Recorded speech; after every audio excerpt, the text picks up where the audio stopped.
இந்த பொம்பளை யாருன்னு தெரியலையே. நம்ம இந்த பாப்பாவை கூட்டு போலான்னு பார்த்தா குண்டு பூசணிக்காய் வேற வந்து நிக்குது. சரி வா பாப்பா. வரேன் அங்கிள். ஏ பாப்பா, யாருமா நீ இங்க இருக்க தனியா? ஆண்டி, என் ஃப்ரெண்ட்ஸ்லாம் விளையாட வரேன்னு சொன்னாங்க, அதுக்கு தான் இங்க வெயிட் பண்ணிக்கிட்டு இருக்கேன். ஏ பாப்பா வா, நேரம் ஆகுது, நம்ம போலாம். சரி ஆண்டி, நான் இந்த அங்கிளோட போறேன். யாருமா அவங்க, உன் சொந்தக்காரங்களா? இல்ல ஆண்டி, அவங்க யாருன்னே எனக்கு தெரியாது. நான் விளையாண்டுட்டு இருக்கேன்னா அதை பார்த்துட்டு உனக்கு சாக்லேட் வாங்கி தரேன்னு சொல்லி என்ன கூப்பிட்டாங்க. அதான் நான் போறேன். ஏய் இங்க வா, நீ முத.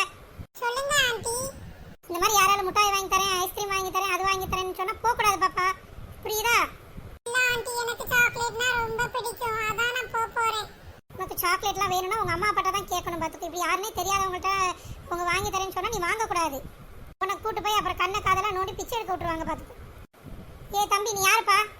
ஐயோ, நம்ம இந்த குழந்தைய தான் கடத்த வந்தோன்னு தெரிஞ்சா ஏதாவது செஞ்சிருவாங்களே அப்படின்னு நைஸா நம்ம ஓடி போயிடுவோம்.